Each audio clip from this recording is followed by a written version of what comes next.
a couple days to look at it. What do you think of the Arkansas offense?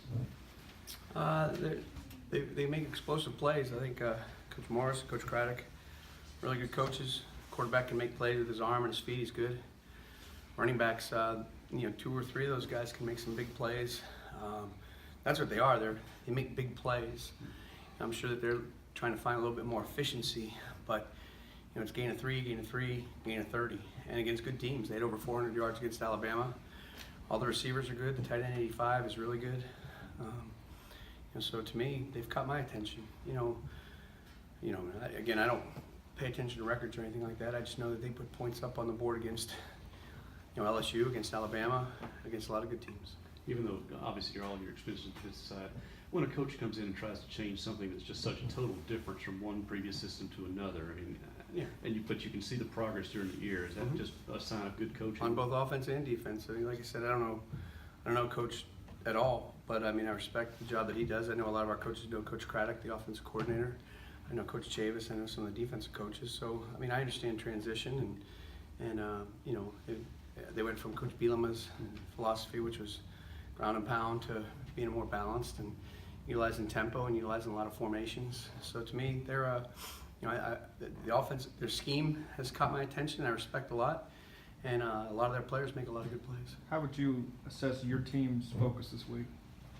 Good, good. I mean, it's week 11 now or whatever, and it's the last home game for a lot of these guys. We have a lot of experience on the defensive side of the ball, so it hasn't been anything that it hasn't been in other weeks. I mean, they came out Sunday and made the corrections from the game, and had a good solid Tuesday practice, had a good solid practice today, and got to clean some things up tomorrow. But the 11 a.m. start might be a little bit different, but these guys will be excited and they'll be ready to go. A lot of people made a lot of what you guys did to Alabama, probably played them better than any other team has played them all year. What did you guys make of that performance, though? I don't know. I mean, it wasn't good enough to win, and we're on to Arkansas is really what it is. I mean, the guys did a good job rebounding, and we're on to the next game. Talk of maturity on your defense as you go when you get down to the end of a long season, where a bunch of older guys can kind of help the younger ones that haven't ever played this long into a year to get through this time. Yeah, definitely. I think that's true. I mean, guys like Jeffrey or guys like Gary or guys like Jonathan or Mark, Jamal Peters, those guys should be able to.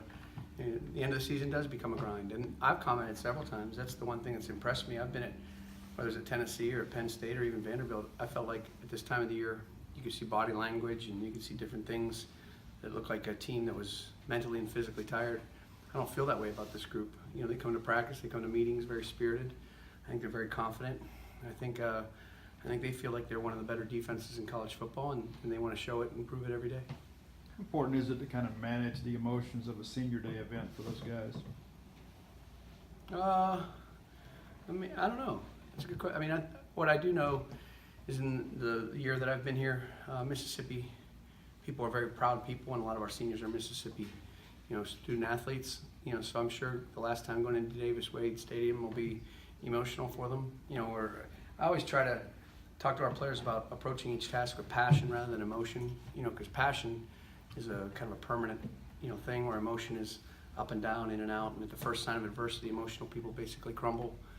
So I think they'll be passionate. I think they'll be excited, and like I said, I mean, I think you only have one senior day in college, and I know how I feel. I'd like to send these, the guys that are seniors, out the right way and provide them an opportunity to win and finish with a great, home record this season. Well, I guess that would probably make us at home 6-1, probably at home. Is that right? And these guys, if any group of players deserve it, it's these guys. Coaches always talk about next man up, but last week, no Leo Lewis, no Jaquarius Landrews.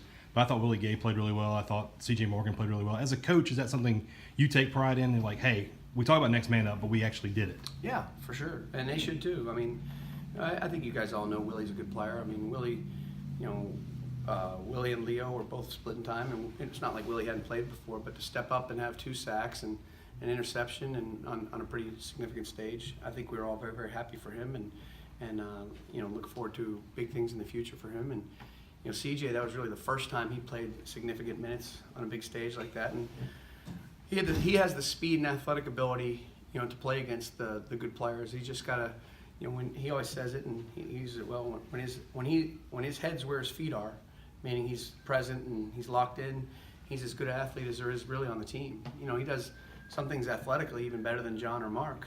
You know, but you know he doesn't. You know, he needs that experience, and that was a wonderful and a great experience for him. And he played fine. He did a good job. And Chris Rayford also stepped in there and played at the safety position as well. So that's that unselfish attitude that our players have. I mean, to be without Landers, to be without Cole, to be without, or we've been out with Marquise Spencer for a long time, to be without Leo like that.